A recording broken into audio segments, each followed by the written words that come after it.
A Johannesburg-based drone solution developer is proposing government to use unmanned aerial vehicles to curb theft and vandalism on critical infrastructure. Experts say rail services ground to a halt due to vandalism and cable theft. Let's discuss this now with USD CEO and co-founder Otto Werdmuller van Elch. Thank you very much, sir, for your time here on All Angles. Tell me a bit more about the solution and exactly why you think this would be perfect in South Africa. Thank you very much for having me. We actually have a large exposure to the rail network currently for Transnet, and we have worked previously with PRASA 3 or 4 years ago in Cape Town very effectively. So we have sites all over South Africa looking after infrastructure. Where we are present, we have very good results. So obviously Transnet is in the newspapers every day about their problems with infrastructure, but generally where we are, that problem doesn't exist on the same scale as has been spoken about. Can you give us a practical example of how this would work? Okay, so mainly we operate mainly at night, and the criminals think that they can't be seen at night, which is incorrect. So we have very good visuals at night. We use thermal cameras, and the criminals behave very, very differently at night. They walk around, they steal with impunity, and they do it on the basis that they think they can't be seen. So we're very successful with arrests at night. Flying, we obviously fly drones. They can't see or hear us. We then partner with security companies, and we then deal with them on the ground.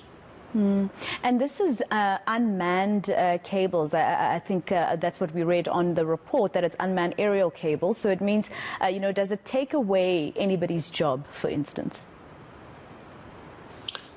Absolutely not. So I think the big thing is the kind of infrastructure damage, and the damage is being caused by a stolen cable. That is more of an issue about jobs. The mining industry is really in big trouble. They can't deliver their produce to mainly Richards Bay.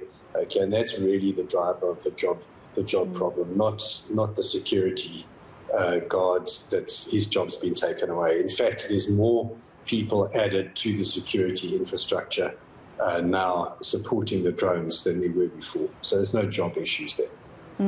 And where you are currently operating, can you tell us plus minus how much you've been able to help government save in those areas? I think it's difficult for me because I don't actually understand the costs, but I'll give you an idea. On the coal line that runs between Witbank and Richards Bay, every coal train that is cancelled at current market rates costs the industry about 35 million rand per train. So there can typically be, on bad days, there can be 10 cancellations. That equates to 350 million rand per day for the mining industry. That is the magnitude of the loss. In terms of cable theft and what it costs and what it costs Transnet, that would run into hundreds of thousands of rands a day on the actual cable replacement. But the big issue is the minerals that aren't getting to the desired ports.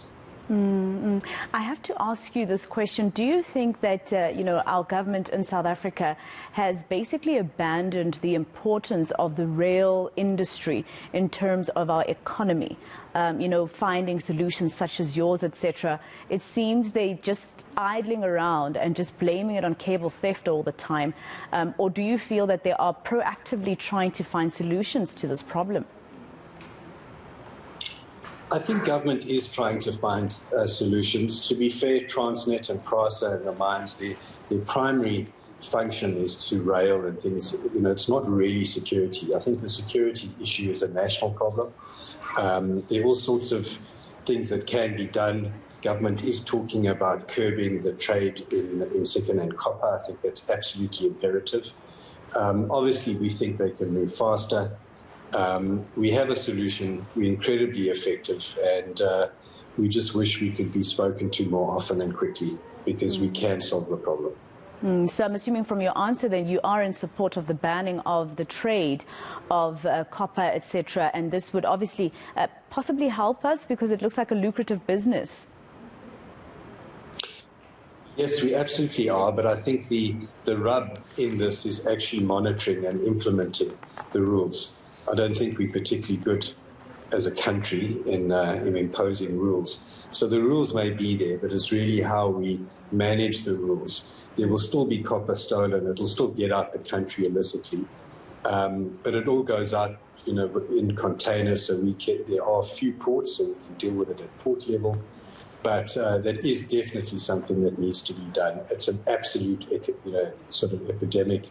Eskom, the municipalities, Transnet, PRASA, all their cable is being stolen to be shipped out to come back as finished goods again. It's just a crazy vicious circle. It sounds like a vicious cycle, really. Just very lastly, I want to go back to my question about government. You said that Transnet and PRASA are not necessarily about security, but this is, the infrastructure that government is supposed to at least try and look after. Are they taking security seriously, or, was it abandoned at some point? I don't think it's ever been abandoned. It's a huge problem. I mean, linear infrastructure like we're dealing with is, I think Transnet's got 23,000 kilometers of railway line. It is difficult to guard, traditional guarding, and I think that's where most organizations have been stuck. The traditional approach to security is absolutely useless. Okay, you cannot be stuck in the past. You can't do the same things you have been doing for the last 100 years. Keep making the mistakes and keep making the mistake yourself. So they have to think out the box. They have to develop new strategies to deal with the security situation. So I think they are doing it, in our opinion, but too slowly. Okay, but we definitely do see traction.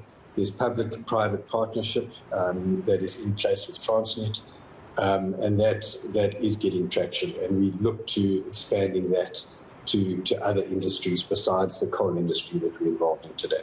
And talking about, the security and changing the way that we do things. I mean, on ENCA, a colleague of mine, Lino Guhle, says he spoke to a security guard at one of the train stations who says that they aren't given any arms. And when these criminals come in, they come very heavily armed, and therefore security sits there and does nothing because they're thinking about their own lives. Absolutely. And, they can't put their lives at risk. Okay. These are, and, unfortunately, they're lowly paid people, and it's just not worth it. So, the question is, why have a guard there in the first place? And, the problem is if they do have arms, they're then targeted for their arms. So it's a complex problem, but one that can be solved. It's not rocket science. It's not impossible. People must just reach out, and we have solutions. We really have. Definitely. I couldn't agree with you more. Thank you very much for speaking to us here on All Angles.